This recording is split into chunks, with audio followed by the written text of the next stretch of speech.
He fired first, through a car window, mid-traffic stop. The other ran from police, then turned back. Call supervisor. Gun in hand. One tried to carjack his way to freedom. The other baited a deputy into thinking he'd surrendered, but both faced officers who didn't flinch. Am I? And whose body cams caught every second. June 16th, 2023, Duanesburg, New York. A silver SUV, a bright morning, and a decision that nearly turned fatal. It was around 11:10 a.m. New York State Trooper Richard Albert spotted the vehicle hurtling down the 88 at over 100 miles per hour. No weaving through traffic, no signs of hesitation, just raw, reckless speed. Shots fired! Albert initiated a traffic stop, standard operating procedure. The SUV pulled over without incident near the shoulder. On the surface, it looked like compliance. Trooper stepped out, approached the vehicle with measured caution. But what happened next shattered every expectation. As Trooper Albert neared the window, 32-year-old Nelson Trush, 08! seated in the passenger seat, suddenly extended a handgun across his girlfriend's lap and fired multiple rounds through the open window. One of those bullets struck Albert in the left shoulder, tearing into muscle. Disabling, but not stopping him. Despite the searing pain, Albert instinctively drew his service weapon and returned fire, all while stumbling backward. 3G64 ComSec, shots fired. I'm hitting you. Trying to stay upright and seeking cover. Blood soaking through his uniform, he refused to go down, refused to let them get away. Inside the SUV, 31-year-old Alicia Ariol didn't panic. 3G64, shots fired. Milepost 108, town of Duanesburg. She drove, fast, focused, intentional. Why? Because she wasn't just a witness, she was in on it. As Trochet kept firing out the window, Ariol maneuvered the SUV around traffic. Shots fired, mile marker 108. Speeding away as Albert kept up the pursuit, alone, wounded, and returning fire through the chaos. Then, put your hands up! 14.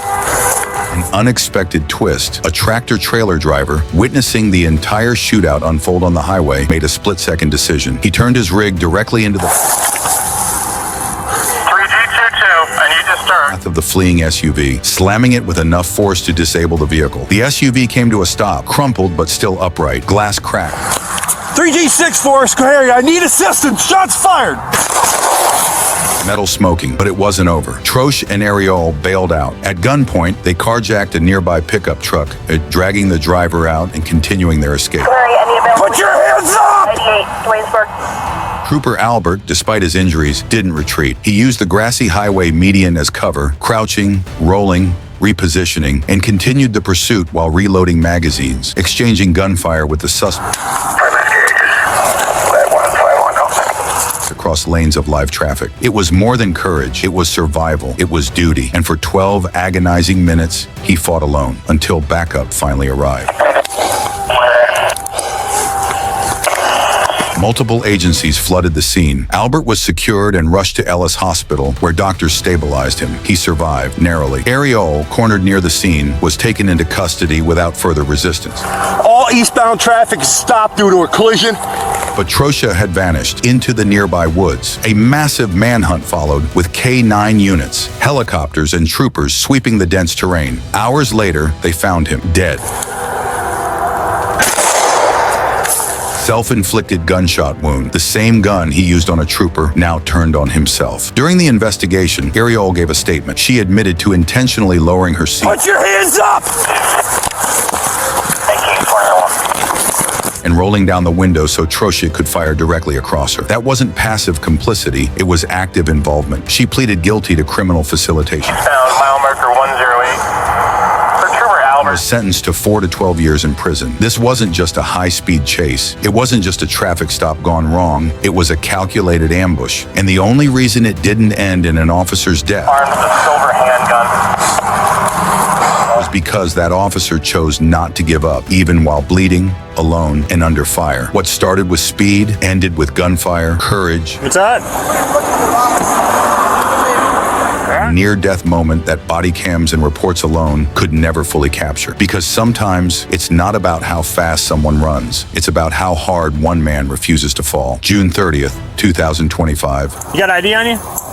No. No? Yeah, maybe in the car. Berrien County, Michigan. Another quiet moment, another sudden eruption of violence. Deputy Cal Landon from the Berrien County Sheriff's Office was checking on a vehicle parked on private property, just routine. Inside, he found 48-year-old Joshua Coffey, along with a female passenger. Landon asked for ID. Coffey didn't answer. He ran through trees, across trails, into a nearby park. Landon gave chase, body cam rolling. Then it seemed to change. Coffey slowed down, turned around. You're gonna get tased! Raised his hands. But as the deputy reached for his taser, Coffey reached faster. He pulled out a gun. 2 shots fired, Come to the ground! missing the deputy by inches. Landon dropped the taser, drew his service weapon, returned fire. Coffey collapsed. Seconds later, Deputy Sabrina Larata arrived as backup. They approached carefully, gun still in Coffey's hand, fingers still on the trigger. Call supervisor.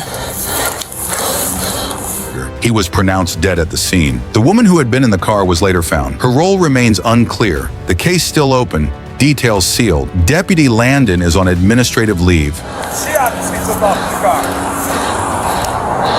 As per protocol. Not for mistakes, but for surviving a split-second gunfight he never asked for. Subscribed 2 suspects, 2 ambushes. 1 officer was shot and kept going. The other faced sudden gunfire and made the shot that saved his life. In New York, a trooper bled through his uniform while chasing 2 armed fugitives and still fought them off alone. In Michigan, a deputy was seconds from being killed until his instincts took over. These weren't dramatic movie scenes. They were real encounters, real decisions, real danger. Because when you're on the job, the threat doesn't always come with a warning. Sometimes it's in the window of a speeding SUV. Sometimes it's behind a fake surrender. But it's He pulled a gun on me. always there, waiting in the silence, hidden in the moment before a gun is drawn. For more raw, real-time body cam breakdowns, subscribe now. No actors, no scripts.